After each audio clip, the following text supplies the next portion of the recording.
Hey there, Hail Stalkers. Hope you're having a good start to your Thursday. I'm meteorologist Marginal, where we are looking at yet again, I feel like a broken record here, another day for severe weather in the plains. Though it's a little bit more than just the extreme northern plains like we saw yesterday. We're now looking at an all hazards risk for much of the plains from North Dakota all the way down to Oklahoma, seeing hail, wind, and tornadoes. So all three of those threats are going to be present for today. Now here's a little bit of good news for you out there. If you're in the Midwest, you're going to notice temperatures beginning to fall down over the next couple of days. It's already a little bit cooler than what you were at the beginning of this month, but we're going to be seeing those temperatures continue to fall down, also bringing a little bit of rainfall as well, thanks to a little bit of a low pressure system. We'll talk more about details on that in just a bit. Meanwhile, complete other side of the coin, if you're in the Mojave, Southwest, maybe parts of California, Nevada, it's going to get hot. I'm talking 110s across much of the region for millions of people out there. So be ready for some extreme heat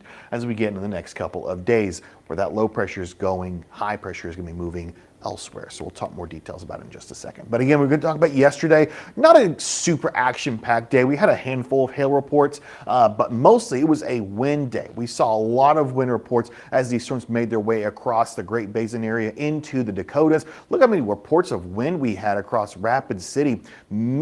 Many reports as they got into a more populated region there. Again, it was almost exclusively a wind event.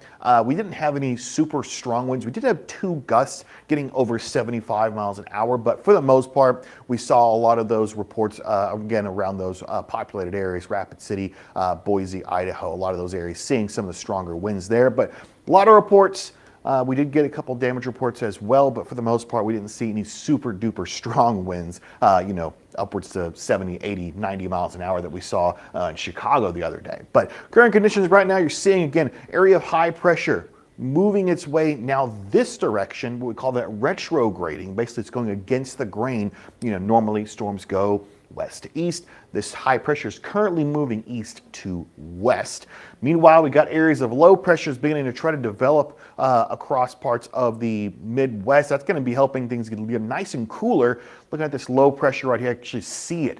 There's that low pressure, that counterclockwise motion there. This is bringing in some good rain across parts of New England. A couple flash flooding risks yesterday. We're not expecting as much for today, but that's low pressure is going to be scooting its way off into Nova Scotia over the next day or so. Meanwhile, moving a little further south, I'm going to move out of the way here. This is what we're looking at. A couple storms across Florida right now. Showers and storms making their way from Jacksonville down to Tampa, probably going to get down to Orlando and Miami pretty soon. But we're going to see redevelopment across the Panhandle. Panhandle. Peninsula, Panhandle. That's Florida. That's all Florida is, really, Peninsula and Panhandle. But current conditions, this is the main area that we're watching for more severe development later on this afternoon. We're going to break down all the details on that in just a bit. Currently got storms going on right now. Again, looking at all these temperatures, we are sitting in the 70s and 80s, but as this low pressure begins to dig down into the nation, to this part of the nation, we're going to be seeing highs in the 70s, pretty widespread across the Midwest, so it's going to be much nicer. Already at 95 in Oklahoma City. It's 12:04 here in Edmond. Yeah. It's going to be another hot day. Luckily, there will be a break for the center part of the country. We're going to talk about that in just a few minutes as well. But again, like I said, it's going to get hot over here. So Denver 84, I would enjoy that while you can, because we're going to be seeing some very hot weather moving. And you're actually seeing in real time, actually, as it begins to slowly push its way out of here. Noticing we had a lot of these excessive heat warnings across much of the nation. Now it's basically just from about Ponca City down toward close to Durant, sitting in Oklahoma. But we've got a lot of these excessive heat warnings out in the Mojave. This is going to become a lot more widespread over the next day or so as temperatures are expected to rise. Actually, you're seeing what they call an excessive heat watch. What this is essentially they're expecting to be issuing an excessive heat warning in the near future. So Montana, all of eastern Montana is under that excessive heat watch, so you can expect that hot weather pretty soon. We are going to be seeing hot weather from all the way from the Mojave up to the Great Basin region in the next couple of days as this high pressure shoves its way to the west.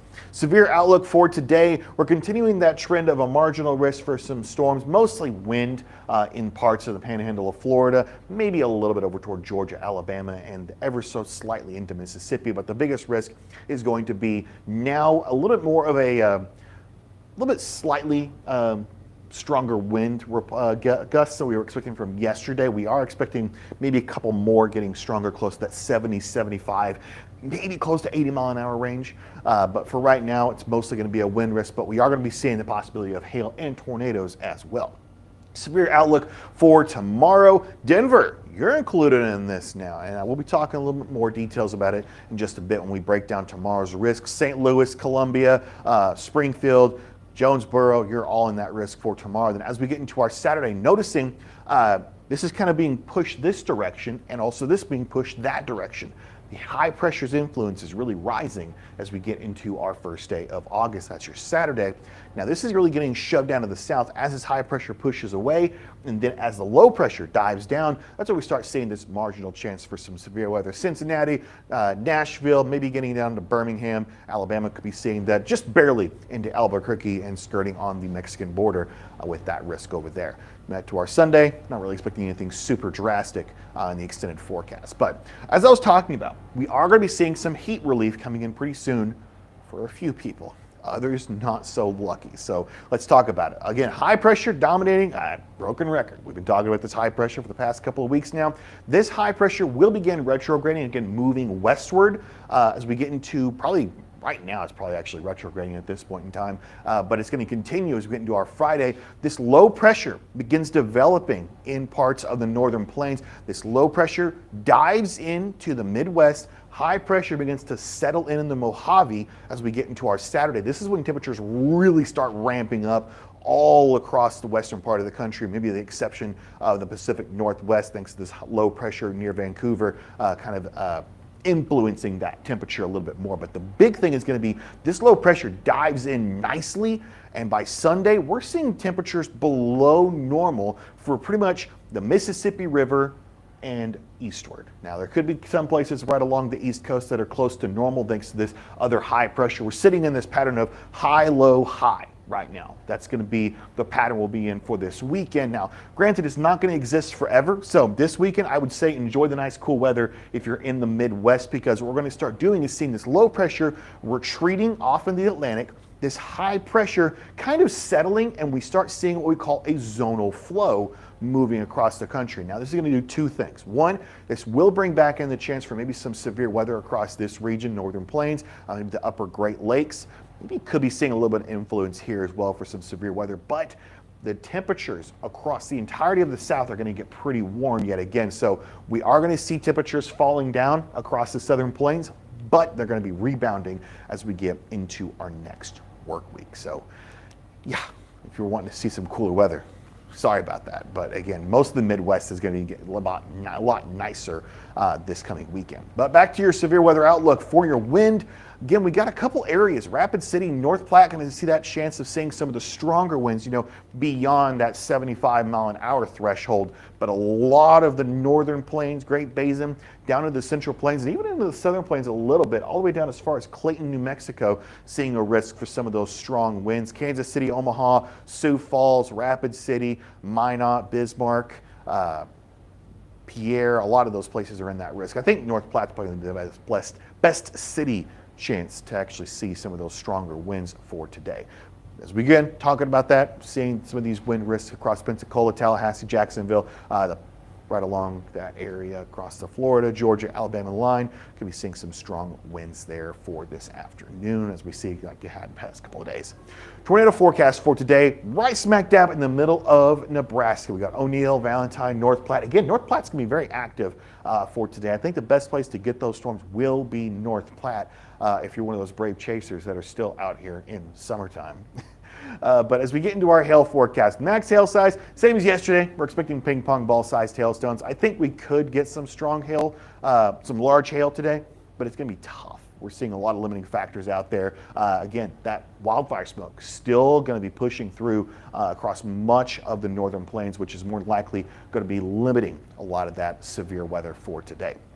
Hail forecast for today. We actually just saw this expanded out into much of North Dakota. So we're stretching in from about Montana. I'm actually going to zoom this out just a little bit. Get a better view. Yeah, so we got pretty much all of North Dakota. We got also much of Minnesota, northern Minnesota International Falls, almost into Duluth, but not quite. Making its way also into Rapid City. We move further south, North Platte, Colby, Clayton, ever so right off of Denver. I mean, just off of that I-25 corridor, not seeing that hail risk. Now, if the storms do develop a little bit earlier, again, maybe just a couple miles to the west of Denver, we could see them. But right now, current model forecasts are having those storms fire about 20 to 30 miles east of Denver, meaning these storms going from west to east. Not going to be getting into Denver for today. That will change though. Don't worry, I'll tell you all about it in just a second. Future radar, again, watching these storms really wanting to develop across much of the northern and central plains. Again, North Platte, I think it's going to be the place to get the best chance for those storms. You can see, again, development of these storms quickly to linearize, meaning we're going to see that transition from a hail to a wind threat pretty quickly as we get into this afternoon and evening. These storms getting into these nice little bow echoes. That's what they're worried about for today with getting those very strong winds. If we get some strong bowing out of these storms, we could get very, very intense winds as we get into our Thursday night. Actually, I went a little too far. We would talk about Florida as well. We can't skip Florida. We have to talk about Florida as well. We're going to be seeing mostly almost an exclusive wind risk for today. Again, seeing these storms really developing right along the Georgia, Mississippi, or the Georgia, Alabama, Florida line. They are expected to continue southward as we get into the overnight. Again, mostly, if not all, a wind threat. We could see some maybe like, non-severe hail, some nickel dime sized hail, but more than likely it's going to be staying as a wind risk. Flood outlook for right now. Again, those storms, if they do linger a little bit, they could bring in a bit of a wind flooding risk, and that's expected to continue with less severe storms as they make their way into the Midwest. Again, this is that low pressure I was talking about that we really saw. We saw a lot of these storms much cooler. That's what we're really going to be hoping for. There could be that flash flood risk there as well, continuing that storm as that low pressure makes its way down into the region. That could provide more of a flood risk all the way through even our next couple of days. Look at that, all the way into our next week, the Pacific, right at the Atlantic coast there. Hail forecast for tomorrow. We've got two areas we're watching right now. One does include Denver. There you go. We got Denver and a hail risk tomorrow. It also goes down to Trinidad and all the way down to about parts of northeastern New Mexico near Santa Rosa. Also, another area a little bit further on the east side does include Columbia, Springfield. Springfield, yeah, you had that big hailstorm earlier this year, probably the most impactful one we've had so far. So, hey, maybe we could get another one out there in Springfield, Missouri. But the one thing I'm really watching is just Denver. That's going to be the one there. You've only had about one or two hailstorms so far this year, and you're kind of overdue for another one as of right now. But as of right now, still only looking at that low risk for all of these areas sitting in here. Could see maybe up to, I'm thinking close to ping pong, maybe golf balls. For tomorrow, I think we have a slightly better chance of getting some hailstones tomorrow, but more than likely still going to be watching for those storms. Chances of hail in Kansas City, Missouri. You're barely missing out tomorrow. Kansas City, not in any hail risk for today or tomorrow, but you're very close for those storms in Kansas City. Columbia, Springfield, right next to that. What's the risk for Highland, Denver today or tomorrow? Wind only for today when it comes to Denver, but tomorrow you're looking at that hail, and also you're looking at that wind forecast as well. So you got a hail and a wind threat as you get into tomorrow.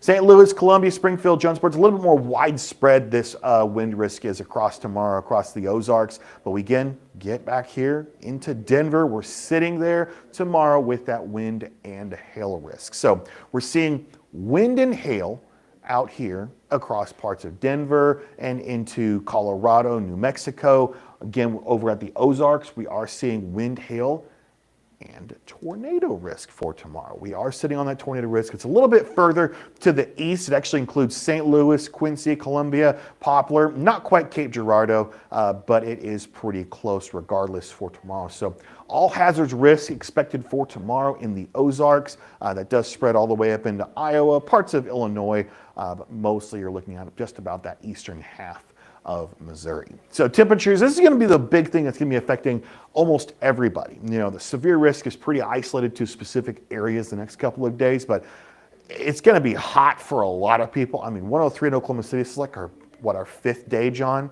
of 100-degree weather. Yeah, it has been aggressively hot here across Oklahoma. You step outside and it's just like you feel yourself baking the instant you step outside. But as we get into tomorrow, I do want to note we're going to start seeing temperatures retreating. There's that low pressure there. 71 in Minneapolis. That is nice. Man, I'm a little jealous, actually. Still looking at Detroit at 94 degrees, but as we get into our Saturday specifically, you're going to notice this low pressure really digging in. We went from 94 to 77 in Detroit. That's a cool down. That is a nice cool down. And I hate saying this, but we're going to be cooling down in Oklahoma City, but only to 95. Still, I guess it's a cool down, technically, but 95 degrees is still pretty hot. But the big notice is, look at this. Boise, 101. Billings, 104. It's like the icebox of America, isn't it, Billings? But 104, wow. Salt Lake City, 103. Denver, near 90 degrees. Albuquerque, nearing 100. El Paso, Los Angeles. I actually looked at the forecast in Death Valley. Forecasted 125 degrees at Furnace Creek. That's the lowest point for Death Valley. That's hot. That's really hot. But again, as we move across into our latter half of our weekend, getting into Sunday, temperatures staying in the 90s across the Central Plains. Very nice and comfortable in the Midwest. Not so comfortable in the Northern Plains, Great Basin, and the Mojave. Again, 101 Rapid City, 95 in Billings. Whew. 104 in Salt Lake City. Yeah, you guys be ready for that hot, hot weather. Now noticing there's that low pressure moving through. This is going to help relieve that heat a little bit. That's Billings back to around 76 degrees, closer to normal. And then we notice, well, there's that heat already back. We got, 3 days of below 100 degree weather. And now here we are back in Oklahoma City, 99 degrees, 102 in Dallas. There we go, 105 by Tuesday. Bouncing right back. Can you tell I'm tired of the heat? A little bit. We still got a couple more months of summer too. Again, a lot of the Midwest sitting in the 80s, not unbearably hot, but still very, very hot as we see that high pressure begin to rebound its way and become more zonal. So looking at that heat risk for today, most of it is in the Southern Plains, a little bit more humidity in the Gulf Coast, which is where that red high extreme heat risk is going to be at. Near El Paso is probably going to be the worst where those purples are at. Moving into tomorrow, seeing it retreat a little bit further, but as we get into our Saturday, look at that. Look at all that red and even pink up there, all the way near the Canadian border, where again, that high pressure really just settling itself right over and just baking most of the western part of the country, seeing it slowly drift its way back into Monday and Tuesday as we see temperatures begin to rise back, and we're back to the medium and high risk here in the central part of the plains, or the southern part of the plains. John, any weather questions we got so far before I start getting into the future radar? Nothing so far. All right. Future radar as of right now, we're again seeing these storms blowing up as we get into the Central Plains. Again, North Platte, I think is going to be the place. That's going to be the place you'll be seeing the highest risk for wind, hail, and tornadoes for today. A little bit of that wind risk across parts of Florida. Meanwhile, getting to our overnight and into tomorrow, more of these storms mostly could be seeing, this is 6 p.m. right here, so you're already seeing lines of storms starting to form over. Again, this is an all hazards risk in parts of the Ozarks into Missouri. So I do believe we could see those storms initialize as supercells, bringing that hail risk and maybe some standalone tornadoes before we actually start falling into lines where those storms become wind and embedded tornado risks.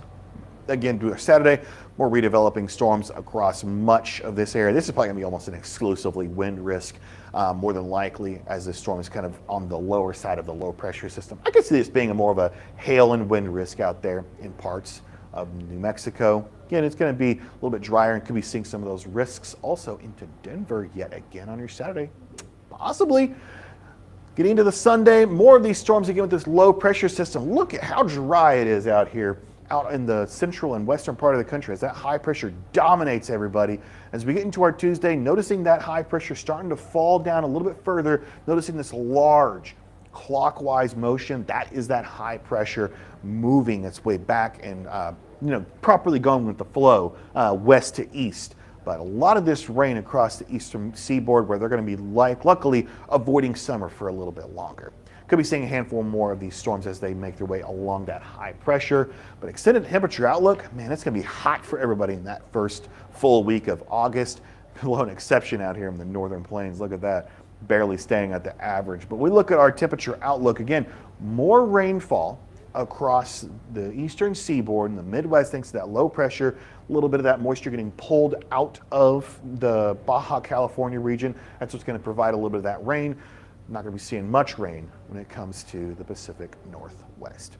One last look at the severe weather outlook. Hopefully, maybe one or two more questions possibly, John. But for right now, severe outlook back in the Central Plains for tomorrow, or for today, splitting that risk as the high pressure kind of breaks apart the current system that's rolling down across the plains. This is going to expand out further into the east and west. Actually, I just noticed that they've clipped this. This used to go all the way up to Denver. So this has now been clipped and now is only in New Mexico. So Denver, you're not seeing any of those risks on Saturday, but you're still looking at tomorrow. So possibility of maybe some hail then. But as we get into the extended outlook, not looking at anything serious when it comes to that severe weather. It is August. You know, this is the pattern we kind of see with that high pressure, that heat dome, death ridge, whatever we call it. It is going to be staying hot over the next couple of days. So we're going to be talking more about, of course, everything that's been going on across the entirety of the area, the country, whatever you want to call it. But you can catch us on all the social media, Twitter, Facebook, Instagram, YouTube, TikTok. We will be there. If you're interested in a hail map, get a hold of us at 855-334-4245 or email us or head to our website, www.hailtrace.com. So we'll be back tomorrow talking more about what you can expect with that hail risk more likely in Denver. So we'll be back again, same time, same place.